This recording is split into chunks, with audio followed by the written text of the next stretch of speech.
No word yet on how many hours left until they're able to contain the full fire. I'm going to take a step back right here so you can see it is still a very active crime scene. The state has announced that 500 to 1,000 people from the coastal Bend region will be evacuated to Bell County. Fox 44 Sydney Hernandez at the Temple Hospital now, where the new parents just spoke. Sydney, what can you tell us about this new little baby girl? Well, baby Aviana has been nicknamed the Miracle Baby here at Baylor Scott and White Hospital. Her mom, Marissa, drove 6 hours through Hurricane Harvey's wind and rain just to find the nearest open hospital. Killeen ISD has taken back their original plan of a practice known as lunch shaming. The district emailed parents saying breakfast and lunch school trays will be removed from students if they do not have enough money to pay. Belton administrators say this piece of land will look something like this by 2020. With lead levels in drinking water high enough to cause permanent damage to small children who drank it, many are switching over to drinking only bottled water. El número de personas que se decide buscar su pareja por internet no se ha parado de incrementar de forma natural en los últimos años. It's not just a mental game here at the Leadership Cadet program. Students undergo several physical activities like rappelling down a 20-foot wall. Even hours after the initial call about the fire, smoke was still visible for miles away. Officials say at least 2 of their own firefighters were injured. Officers say their main goal is to improve their physical fitness while avoiding injury. They believe this machine can do that. None of this equipment here has ever been used before. Staff say in about 11 hours, this new emergency department will be full of veterans waiting to be serviced. Take a look at some of this shattered glass. This is spread all throughout the old Emerson Elementary School. With gas prices the highest they've been all year, many are filling up in fear that tomorrow they might be even higher. These 65,000 solar panels are equivalent to 100 football fields with end zones. The upfront cost to the Army, $0. But at some point, Patterson slipped through his seatbelt, pulled the handcuffs from the back over to the front, and discharged a shotgun that was in the unit. That's when police say he left the police car and jumped into a nearby parked ambulance, leading police down a wild chase down Highway 190. The phrase, "give me a hand," has an entirely different meaning for Tony Ruiz, a 19-year-old with Down syndrome who only has his left hand. A professor from Texas A&M Central Texas and a Harker Heights High School student collaborated to build Tony a prosthetic hand. Bliss, you know, a way to describe it. Just being able to have helped somebody like this, the feeling is almost indescribable. Tony's mom, Kathy Ruiz, spoke to us via Skype from California.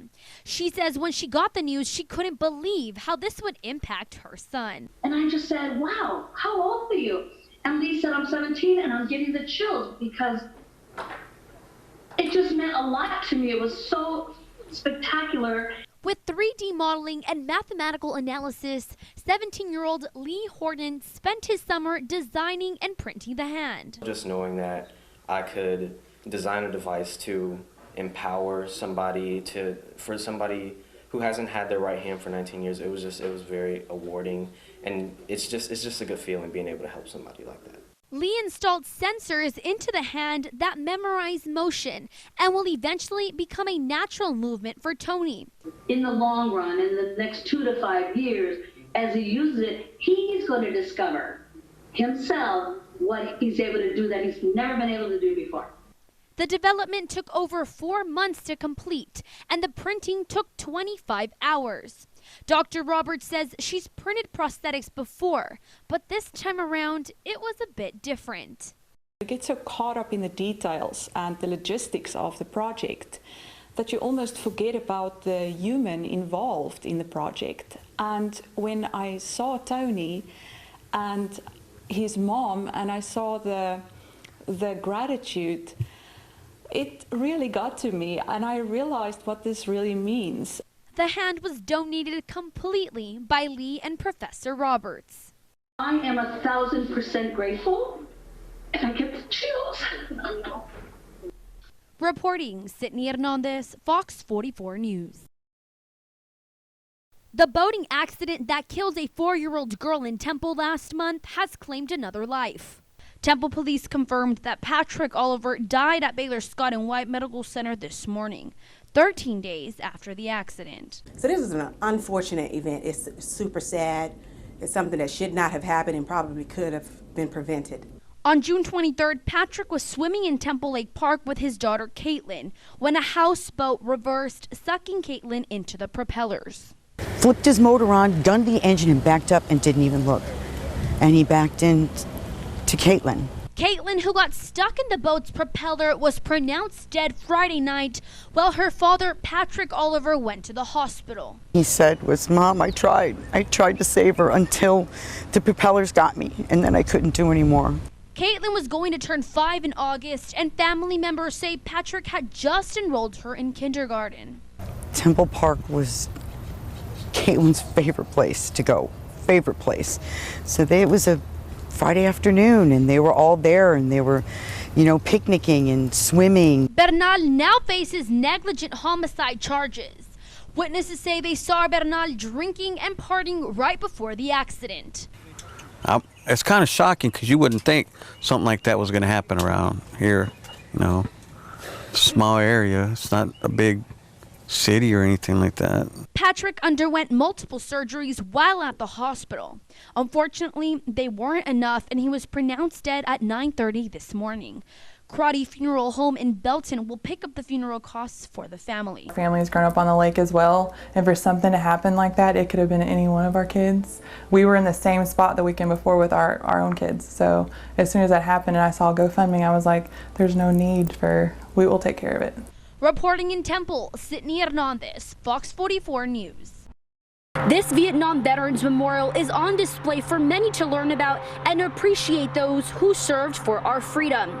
Many out here today say this monument means so much more. It represents a lot for those Vietnam vets that are left.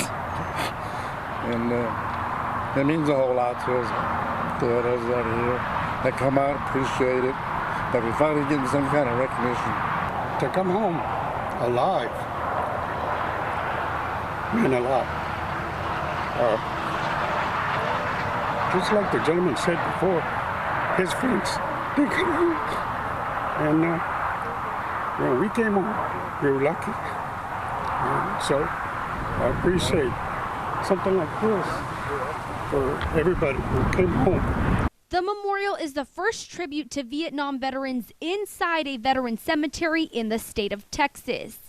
With city funds short, the Vietnam Veterans of America Fort Hood Chapter 1000 took over the project, raising money for the wall for over 2 years. It gives us pride to say, hey, we're Americans. We did our part to keep our Constitution and America alive and to keep Old Glory high in the air.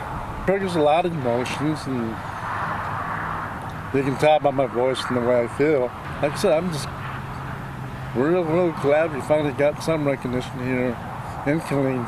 For one Vietnam veteran, this monument is long overdue, and he's grateful his fellow veterans will finally get the welcome home they deserve.